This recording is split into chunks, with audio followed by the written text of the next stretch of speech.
Audiolivro Mordomo Eficaz: Como multiplicar os recursos com sabedoria, de Ellen G. White. Capítulo 63: Mordomia, uma responsabilidade pessoal. Os pais devem exercer o direito que Deus lhes concedeu. Ele lhes confiou os talentos que quer que usem para a sua glória. Os filhos não devem se tornar responsáveis pelos talentos dos pais. Enquanto tiverem mente sã e bom juízo, os pais devem dispor de suas propriedades, com piedosa consideração e auxílio dos devidos conselheiros, que tenham experiência na verdade e conhecimento da vontade divina.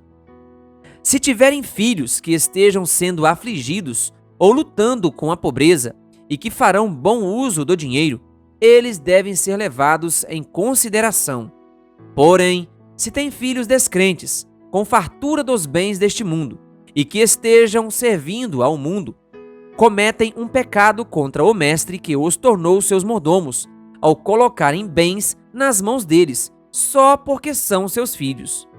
As exigências de Deus não devem ser consideradas de forma leviana.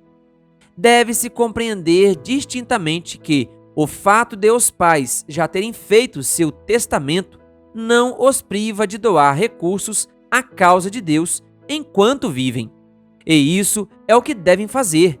Devem ter aqui a satisfação e na vida futura a recompensa de disporem dos recursos excedentes enquanto viverem. Devem fazer sua parte no progresso da causa de Deus. Devem usar os bens que lhes foram emprestados pelo mestre para levar avante a obra que deve ser feita em sua vinha.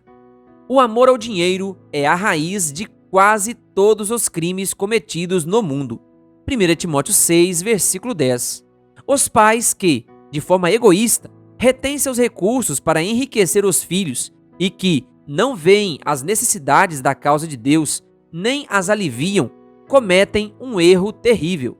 Os filhos a quem pensam abençoar com seus recursos são, com isso, amaldiçoados. As riquezas herdadas são frequentemente uma armadilha. O dinheiro deixado para os filhos frequentemente se torna uma raiz de amargura. Hebreus 12, versículo 15.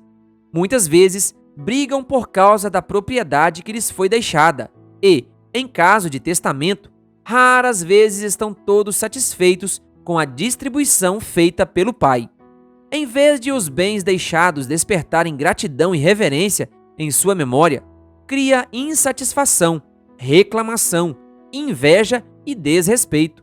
Irmãos e irmãs que estavam em paz uns com os outros são às vezes postos em desacordo, havendo frequentemente desavença na família, como resultado de bens herdados. As riquezas são apenas desejáveis, como um meio de suprir as necessidades presentes e de fazer bem aos outros. Mas as riquezas herdadas frequentemente se tornam uma armadilha para quem as possui, em vez de uma bênção. Os pais não devem procurar fazer com que os filhos encontrem as tentações a que eles os expõem ao lhes deixarem dinheiro que nenhum esforço fizeram para adquirir. Transferindo propriedades para os filhos. Foi-me mostrado que alguns filhos que professam crer na verdade influenciam indiretamente o pai a guardar seus bens para eles, em vez de os empregar na causa de Deus enquanto vive. Os que assim têm influenciado o pai a transferir para eles sua mordomia, mal sabem o que estão fazendo. Estão acumulando sobre si mesmos dupla responsabilidade: a de influenciar a mente do pai de tal modo que ele não cumpra o propósito de Deus na distribuição dos recursos que por ele lhe foram confiados para serem usados para sua glória, e a responsabilidade adicional de se tornarem administradores dos recursos que deveriam ter sido dados pelo pai aos banqueiros, para que o mestre pudesse receber com juros o que lhe pertence. Mateus 25, versículo 27.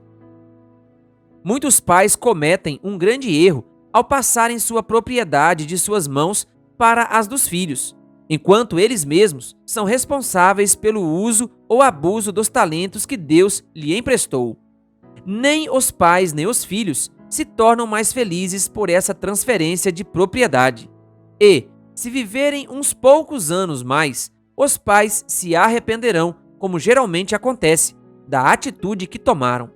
Esse procedimento não aumenta o amor dos pais por seus filhos. Os filhos não sentem maior gratidão e obrigação para com os pais por sua liberalidade. Parece haver uma maldição na raiz dessa questão, cuja colheita é apenas o egoísmo da parte dos filhos, a infelicidade e o terrível sentimento de estrita dependência da parte dos pais. Se os pais, enquanto vivem, ajudassem os filhos a cuidar de si mesmos, seria melhor do que lhes deixar uma grande quantia ao morrerem.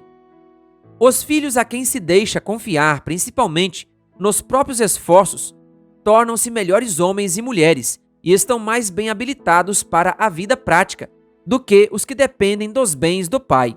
Os filhos que dependem dos próprios recursos geralmente prezam sua capacidade, aproveitam seus privilégios e cultivam e dirigem suas habilidades no sentido de alcançar um propósito na vida. Geralmente, desenvolvem hábitos de operosidade, economia e valor moral, que são o fundamento do êxito na vida cristã. Os filhos por quem os pais mais fazem, frequentemente, são os que menos obrigação sentem para com eles. Testemunhos para a Igreja, volume 3, páginas 121 a 123.